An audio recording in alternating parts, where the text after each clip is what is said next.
Saya sudah beriman, tetapi mengapa ya kok masalah saya tetap ada dan bertambah banyak.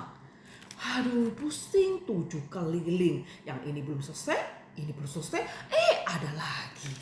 Ya, hari ini kita akan membahas saya sudah beriman tapi mengapa tidak mendapat. Shalom Bapak Ibu Saudaraku yang terkasih, mohon like dan subscribe. Tuhan Yesus memberkati kita semuanya. Mereka sudah beriman kepada Allah dalam doa mereka tentunya. Bahkan mereka bukan hanya meyakini bahwa Tuhan itu bisa, tetapi Tuhan pasti akan mengabulkan doa kita semuanya kan? Bukankah Allah seharusnya memberikan apa yang kita doakan? Mengapa terjadi sebaliknya? Adakah yang salah dalam hal ini? Untuk memahami persoalan ini perlu mengetahui asumsi-asumsi di balik sebagian orang Kristen yang memiliki pemikiran yang keliru tentang iman dan kuasa Allah, guys. Mereka beranggapan bahwa iman bisa menggerakkan Allah untuk melakukan apapun. Beberapa bahkan dengan lantang berkata, jika kita memiliki iman, Allah tidak memiliki pilihan. Apakah ini betul? Mari kita akan membaca Yakobus pasal 1 ayat 6 sampai 8. Hendaklah ia memintanya dalam iman dan sama sekali jangan bimbang, sebab orang yang bimbang sama dengan gelombang laut yang diombang-ambingkan kian kemari oleh angin. 7 orang yang demikian janganlah mengira bahwa ia akan menerima sesuatu dari Tuhan. Sebab orang yang mendua hati tidak akan tenang di dalam hidupnya. Bapak Ibu Saudaraku yang terkasih, pemahaman teologis terkadang yang kita miliki sedikit menyimpang ini. Alkitab memang menegaskan pentingnya iman di dalam doa kan? Ya, tanpa iman seseorang tidak akan pernah mendapatkan apa-apa dari Allah. Seperti Yakobus pasal 1 ayat 6 sampai 8 ya. Yakobus pasal 1 ayat 6 sampai 8 sudah kita baca. Sebaliknya, siapa saja yang berdoa dengan iman akan mendapatkan jawaban. Matius pasal 21 ayat 22. Ya, kalau Anda baca di rumah ya. Murid-murid pun sering ditegur oleh Tuhan Yesus. Mengapa? Ya, karena tidak memiliki iman. Ketika kita berdoa, kita harus yakin bahwa kita sudah mendapatkannya. Walaupun demikian, teks-teks yang kita baca baik di dalam Markus, dalam Matius tidak boleh kita pahami secara sempit, Bapak Ibu Saudaraku. Kita harus selektif dan berwawasan luas dalam hal ini. Alkitab yang sama juga mengajarkan jawaban doa bukan hanya ditentukan oleh iman saja loh. Ada aspek-aspek yang perlu dipikirkan dan diperhitungkan dalam hal ini tentunya. Pertama, rencana Allah yang lebih baik. Ibrani 11 kalau kita membacanya memaparkan begitu banyak pahlawan iman di dalamnya. Menariknya, hampir semua tokoh ini memiliki pengalaman yang sama. Samanya di mana ini? Jangan skip dulu ya. Mereka belum menikmati semua yang dijanjikan oleh Allah saat itu. Habel dibunuh oleh Kain kan? Abraham mati pada saat keturunannya masih bisa dihitung dengan jari. Begitu pula dengan tokoh-tokoh lain. Bahkan mulai ayat 35 kita menemukan tokoh-tokoh yang mati karena iman mereka. Ibrani pasal 11 ayat 39. Bapak Ibu Saudaraku, kalau kita membacanya,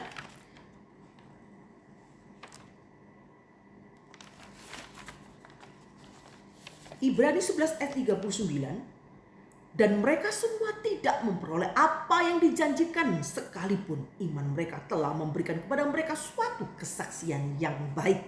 Ayat 40, sebab Allah telah menyediakan sesuatu yang lebih baik bagi kita. Tanpa kita mereka tidak dapat sampai kepada kesempurnaan. Bapak Ibu Saudaraku yang terkasih, mengapa bisa terjadi? Ya, di sini mereka semua tidak memperoleh apa yang dijanjikannya itu, sekalipun iman mereka telah diberikan kepada mereka suatu kesaksian yang baik tentunya. Karena Allah sudah menyediakan yang lebih baik bagi mereka. Contoh lain, Paulus memohon agar duri di dalam dagingnya diangkat oleh Allah. Ya kan, di dalam 2 Korintus. Apa yang didoakan tidak berdosa tentunya. Dia juga pasti berdoa dengan iman. Kenyataannya Allah tidak mengabulkan apa yang didoakan Rasul Paulus. Kelemahan itu justru bagi Paulus mengingatkan supaya dia rendah hati dan bergantung sepenuhnya kepada Allah dan kasih karunia-Nya. Jadi yang perlu kita ingat orang Kristen yang ada di dunia ini, walaupun kita mengimani sesuatu, kita belum tentu mendapatkannya. Jangan kecewa dulu, karena hal itu bukan rencana Tuhan yang terbaik. Terbaik buat kita belum tentu terbaik bagi Allah, kan?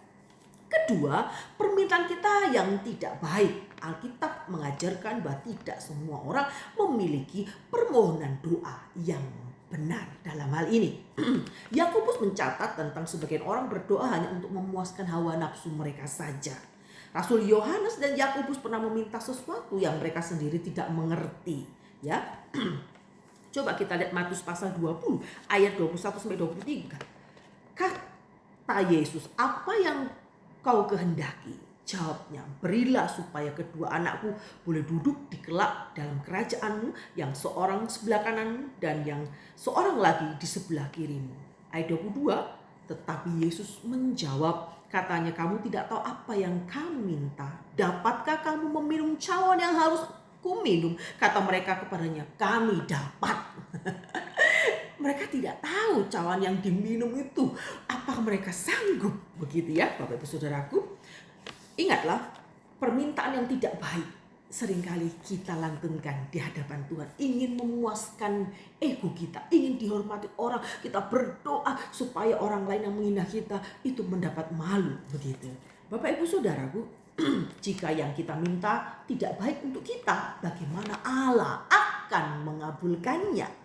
Sedangkan Dia hanya bisa memberikan yang baik dan sempurna saja. Yakobus pasal 1 ayat 17, setiap pemberian yang baik dan setiap anugerah yang sempurna datangnya dari atas, diturunkan dari Bapa segala terang, kepadanya tidak ada perubahan atau bayangan karena pertukaran. Ya, puji nama Tuhan. Ketiga, waktu Allah belum genap. Bapak Ibu Saudaraku, salah satu hal yang menarik dicatat dalam Alkitab adalah doa yang dipanjatkan orang-orang kudus yang sudah berada di surga. Wahyu pasal 6 ayat 9 sampai 11. Mereka dalam keadaan tanpa dosa. Mereka juga pasti beriman kepada Allah secara lebih baik, karena mereka sudah melihat Allah muka dengan muka, face to face, ya. Apa yang didoakan juga sesuatu yang baik. Kira-kira apa ya yang didoakan? Ia meminta Allah menunjukkan keadilannya. Jawaban Tuhan apa ini? Mereka perlu menunggu beberapa saat lagi. Semua akan terjadi sesuai dengan rencana Allah. Ya, bukan sesuai dengan iman mereka atau iman kita. Gitu. Ada waktu untuk segala sesuatunya. Dan Allah lah yang memegang kendali atas hidup kita. Bapak Ibu Saudaraku, yang perlu kita ingat, kita tidak bisa memerintah Tuhan dalam doa-doa kita.